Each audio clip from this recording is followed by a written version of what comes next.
When firefighters respond to a stalled elevator, our first priority is always safety for the trapped passengers and for our crew.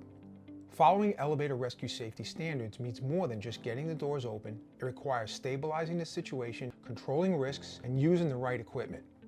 Elevator cars can move unexpectedly during a rescue. Power can return, cables can slip, brakes can fail, which can cause unexpected movement.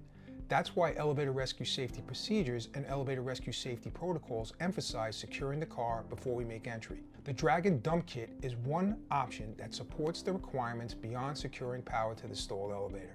It is a portable, tool-free elevator car restraint system that uses mechanical rail blocks and a governor rope connection to hold the car in place. When deployed correctly, it provides an added layer of elevator rescue safety measures beyond the standard elevator safety features that's already built into the system. Including a device like this in our elevator rescue equipment list ensures that our teams have the right elevator rescue tools and equipment on hand during a response. It becomes part of our overall rescue safety training, preparing crews to work confidently under pressure and in line with elevator rescue safety guidelines. All right, so let's go over the contents of the drag and dump kit. All right, it's the drag and dump kit stands for the unexpected movement process. All right, and we put it in a kit thanks to Wurtec. Let's open up this hard case, protecting all the components that are on the inside. All right, we'll take everything out. This is your pork chop, wire rope grab, attached to a carabiner and a 2-foot lanyard. You got your first block, which is going to prevent unexpected movement in the up direction. Why are we concerned about the up movement first?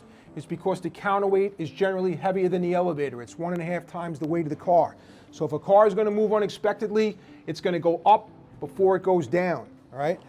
Then we have our second block, and attached to it, in between, we have a ratchet strap so we can put tension on this once it's in place. The kit also comes with a rail gauge.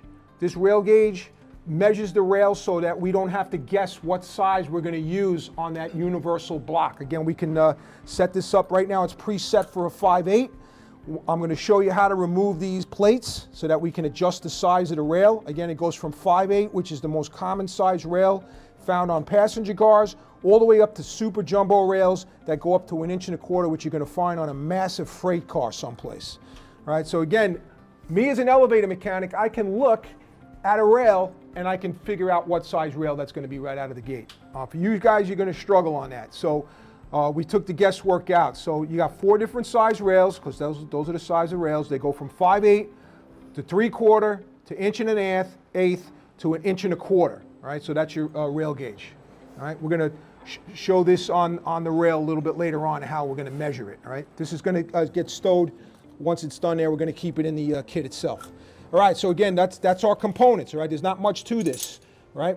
Rail block for the down, rail block for the up, ratchet strap in between, lanyard, carabiner, pork chop. All right, so again, we have the rail gauge rather. We're gonna size up the rail. Again, it's very hard for a firefighter to decipher by looking at that to figure out what size rail it is. The most common one is the 5/8 rail.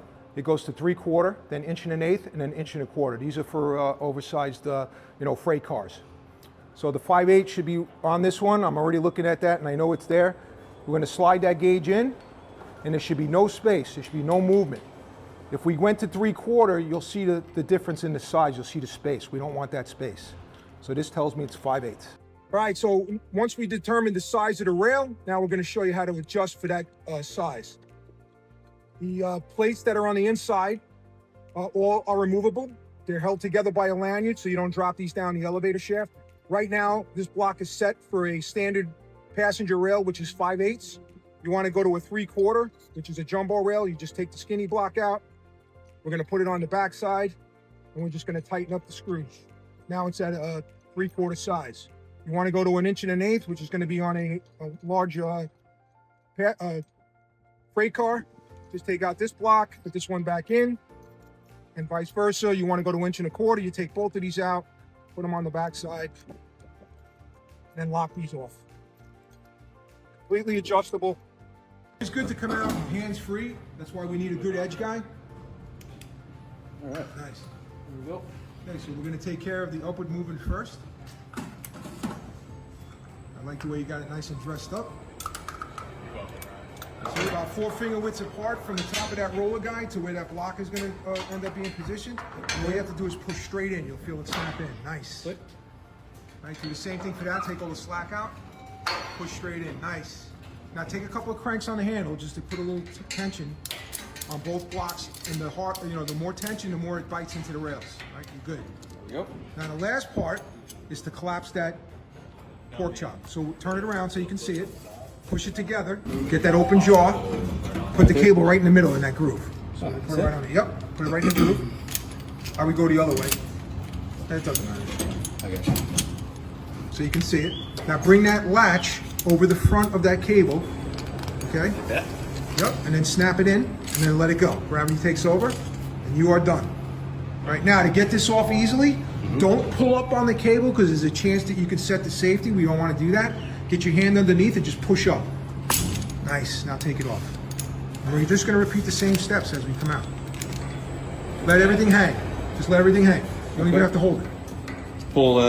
I wouldn't even mess with the ratchet. All you can do is pull that lever out, and it's going to come right off the rails. Pull the lever straight out. There you go. Oh.